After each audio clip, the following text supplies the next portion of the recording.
Welcome back, Metals, Money, and Markets. We are at September 7th. For MiningClips.com, I'm Rob Goodman, and as always, Mickey Fulp, the Mercenary Geologist, will run through this.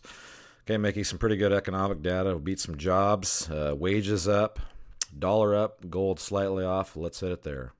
Well, once again, gold very much correlated in a negative sense with the dollar. Dollar was up a bit. Gold finished at 11.96, down $4 on the week. It actually hit about 12.06 yesterday or the day before it came off on a strengthening dollar. Silver continues to get hit at 14.15, down more than 2% on the week. Platinum down $4, 0.5% to 781. Once again at that 10-year low. Palladium was flat at 975. And meanwhile, copper there had a pretty bad week as well. Yeah, copper's still getting hit by the tariff talk, and also this week, Chinese economic data basically in contraction, which we haven't seen in a long time. The PMI, the Producers Manufacturers Index, was below 50, and that means their economy is contracting. That was bad for the entire base metal complex. Copper in 4-month backwardation and closed at 266, off another 6 cents on the week. It's been a lot of mergers, acquisitions, offtakes, investments by the majors, especially over the last couple of days. 4 or 5 deals came down. So as opposed to the way those guys operate most of the time, they're buying at market lows. So cheers for them. Also negative would be that the Baltic Dry Index BDI, leading economic indicators, come off 14% in the last 2 weeks. This has wreaked havoc with our ratios.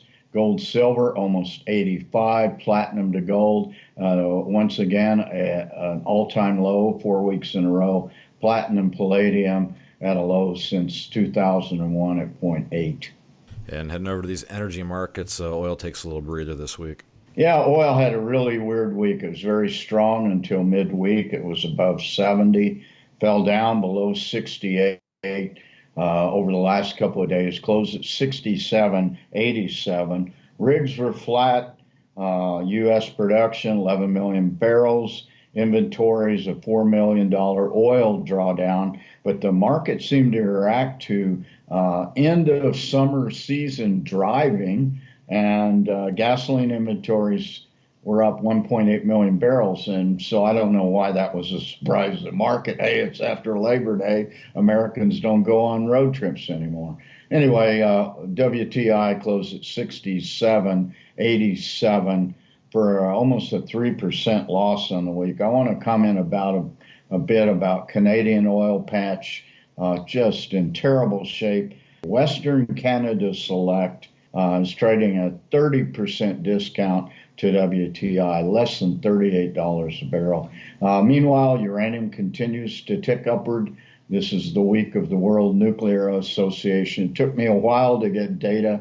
My buddy Dennis Higgs, who's involved as a principal in a couple of uranium companies I'm involved with as a stockholder, got me the number just before we went on. So up 1.3% on the week. Thanks a lot, Dennis. And head over to the currency markets here. As mentioned, the dollar up, but the loonie's a big loser. Well, yeah, and so there's a little reason why the loonie's a big loser with the whatever is going on in Canada with the Trans Mountain Pipeline. The government bought it from Kinder Morgan for $4.5 billion, and Canadian Appeals Court says they can't build that pipeline. So Trudeau is he's perhaps not long as Premier of Canada. I don't know. You have to ask some Canadian politicians about that. But the loonie was really down for the week, down 1%. I mean, who wants to invest in that country right now with their belligerence on trade tariffs and the fact that you really can't do business there, as Kinder Morgan, a Houston-based pipeline company, has found out. DXY 95.39 picked up 0.3 of a point on the week. Euro came off 0.4%, closed at 115.6. And wrapping up the equities markets here, a little breather this week. The Dow hung in there, but the other exchanges were off pretty good. Yeah, it was a short week, so the market was always gets a little weird after a short week. The Dow closed at 25,917, lost 48 points, not much in the grand scheme of things.